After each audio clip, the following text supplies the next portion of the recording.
They didn't even have the decency to lie gently. We only invited elites, her sister had said, flashing that insincere, polished smile, all teeth and inherited charm. I don't want you to look out of place. That wasn't a concern. That was a judgment dressed in pearls and fake grace. What she really meant was, you're not one of us. Your daughter isn't one of us. 15 years old, and my daughter's heart was marked by a bruise she tried hard not to show. She sat silently, trying to appear unaffected, but I saw the shimmer of hurt in her eyes. She understood. And that understanding, that a family could reject you not with fists but with silence, cut deeper than any insult. My wife said nothing. She stared at the floor as if some crack in the tiles held all the answers she couldn't find in me. I didn't argue. I didn't defend. I just said, we won't be attending. And that was it. But inside me, a fire lit itself quietly. Her family had never accepted me. I didn't have the lineage, the zip code, the last name that opened country club gates. I wasn't born into anything. I built it, with my hands, with my mind, with discipline. A life. A home. A legacy. They tolerated me like one tolerates static noise, unpleasant but harmless. They used to whisper that my daughter looked like me. From their mouths it wasn't flattery. It was a warning. She's too much like him. Being left out of that wedding, being told without words that my daughter didn't belong, was their first honest declaration.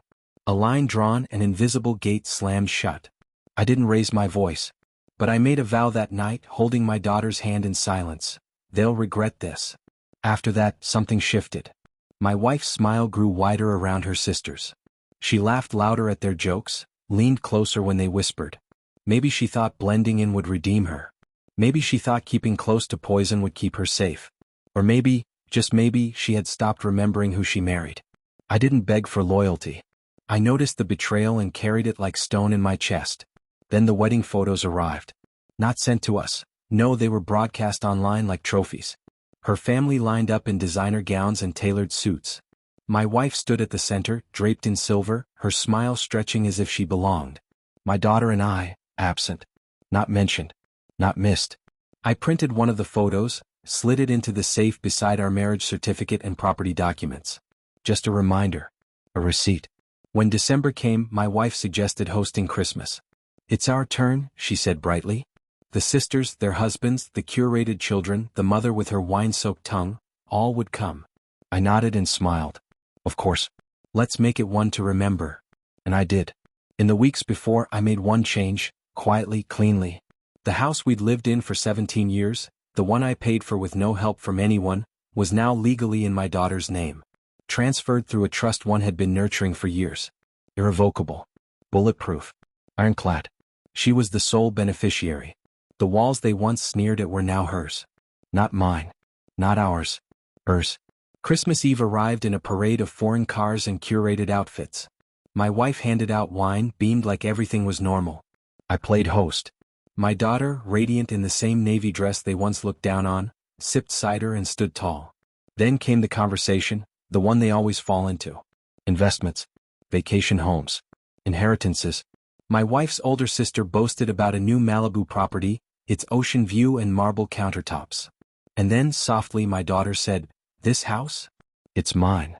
They chuckled, until I stood and nodded. "She's telling the truth," I said. "I transferred the deed last month. It's in a trust. Irrevocable." The room fell into a stunned silence so thick, it seemed to press against the windows. My wife's smile faltered. "You what?" "I gave her the house." "Without consulting your wife?" I looked around at them, all those sculpted faces, and let the chill in my voice do what warmth never could. "I consulted the only person whose future I care about." My wife's mouth moved, but no words came.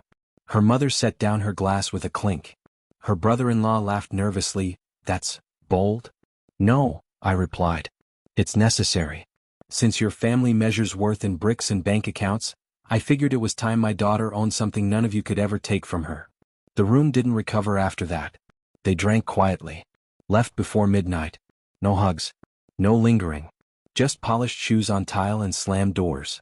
The house felt different after they were gone. So, cleansed. My wife didn't come to bed that night. 2 days later she packed a suitcase and left. No dramatic speeches. No tears. Just silence. She filed for separation. I didn't stop her. When she demanded the house in the settlement, my lawyer handed over the deed.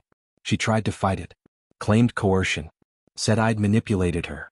But the trust had been filed before Christmas. Notarized. Crystal clear. Her grief in court didn't move the judge. She walked away with a few things, clothes, some furniture. That was it. The house remained untouched. My daughter, untouched. The insult they tried to deliver came back to them dressed in legal language and undeniable proof. Her sisters grew colder when they realized she no longer had a home worthy of hosting, no anchor in their world of appearances. She tried to climb their social ladder and I pulled the rung out from under her, cleanly. And my daughter? She bloomed. Stronger. Fiercer. Confident.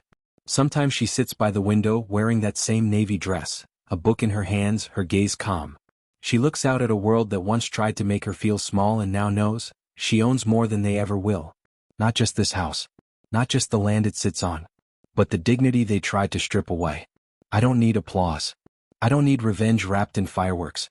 Just one quiet move. And the silence that followed when everything crumbled.